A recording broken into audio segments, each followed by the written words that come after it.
हरे कृष्ण। वैशाख मास के पावन अवसर पर भगवान श्री हरि का विशेष पूजन, ध्यान, दान, तप, स्नान इत्यादि करना आवश्यक है। ये सभी आध्यात्मिक कार्य मनुष्य को जीवन में ऊंची आध्यात्मिक गति प्रदान करते हैं। इस भौतिक संसार में सभी सुखों को भोग कर मनुष्य धीरे धीरे आध्यात्मिक लोक में अग्रसर होता है और इस जन्म मरण के मृत्यु सागर से मुक्त हो सकता है। हमारे शास्त्रों और पुराणों में ऐसी अनेक कथाएं मिलती है, जहां वैशाख मास का संकल्प और श्रद्धा पूर्वक पालन करने वाले अंत में परम गति को प्राप्त करते हैं। इसीलिए वैशाख मास में हम श्रवण कर रहे हैं इस मास का महात्म्य दर्शाने वाली एक सुंदर पौराणिक कथा। तो आइए आज की कथा आरंभ करते हैं। श्रुतिदेव जी ने कहा, हे राजेंद्र, वैशाख के शुक्ल पक्ष में जो अंतिम 3 तिथियां है, त्रयोदशी, चतुर्दशी और पूर्णिमा, वे अत्यंत शुभ और पुण्यदायिनी है। उन्हें पुष्करिणी तिथियां कहा गया है। ये तिथियां समस्त पापों का क्षय करने वाली होती है।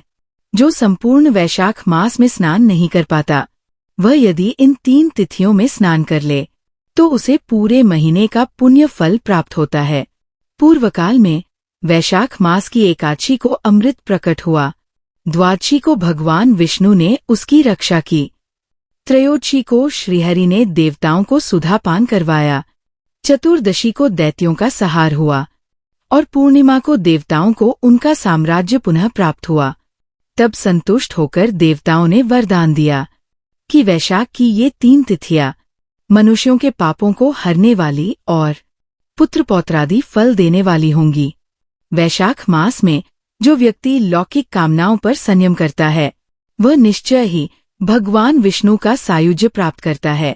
यदि कोई पूरे महीने नियम पालन में असमर्थ हो, तो ये 3 दिन संयम से भी उसे पूर्ण फल दिला सकते हैं। इसलिए देवताओं ने कहा, ये 3 तिथियां पवित्र, पुण्यदायिनी और मोक्षदायिनी है।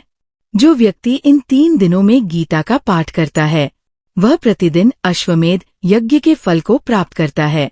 जो विष्णु सहस्रनाम का पाठ करता है, उसके पुण्य का वर्णन इस लोक और स्वर्ग लोक में भी संभव नहीं। पूर्णिमा के दिन भगवान मधुसूदन को सहस्र नामों के साथ दूध से स्नान कराने वाला व्यक्ति वैकुंठ धाम को प्राप्त होता है। जो वैशाख में भागवत शास्त्र का एक श्लोक भी पढ़ता है, वह ब्रह्मा भाव को प्राप्त करता है। जो इन 3 तिथियों में भागवत श्रवण करता है, वह जल पर कमल पत्र के समान कभी भी पापों से लिप्त नहीं होता।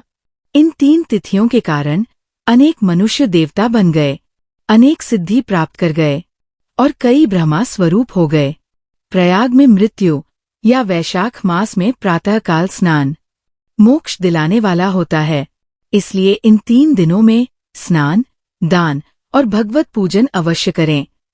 इस महात्म्य का पूर्ण वर्णन रोग और शोक से रहित भगवान नारायण के सिवा और कौन कर सकता है। तुम भी वैशाख मास में उत्तम कर्म करो, इससे तुम्हें भोग और मोक्ष दोनों की प्राप्ति निश्चित है। श्रुतिदेव जी ने ये उपदेश दिया और मिथिलाप्ति जनक ने उनके अभ्युदय हेतु उत्सव करवाया। उन्हें पालकी पर बिठाकर विदा किया। वस्त्र, आभूषण, गौ, भूमि, तिल और सुवर्ण से पूजन किया। श्रुतिदेव जी प्रसन्न होकर वहां से चले गए और राजा जनक ने वैशाख धर्म का पालन कर मोक्ष प्राप्त किया। नारद मुनि ने कहा, हे अम्बरीश महाराज, ये उपाख्यान समस्त पापों का नाशक और संपत्तियों को देने वाला है। इससे मनुष्य भक्ति, मुक्ति, ज्ञान और मोक्ष प्राप्त करता है। राजा अम्बरीश ने ये सुनकर मुनि को प्रणाम किया और उनके बताए धर्मों का पालन करके भगवान में लीन हो गए।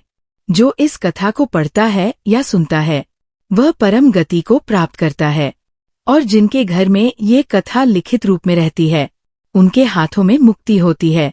तो यह थी वैशाख मास के अंत की शुभ तिथियों की एक महान पौराणिक कथा। ऐसे ही सुंदर कथाओं के लिए हमारे चैनल BRA's ज्ञान को सब्सक्राइब करें, वीडियो को लाइक और शेयर करें और कमेंट में बताएं आपको ये कथा कैसी लगी। हम फिर मिलेंगे वैशाख मास की अगली कथा के साथ। जय श्री हरि। हरे कृष्ण।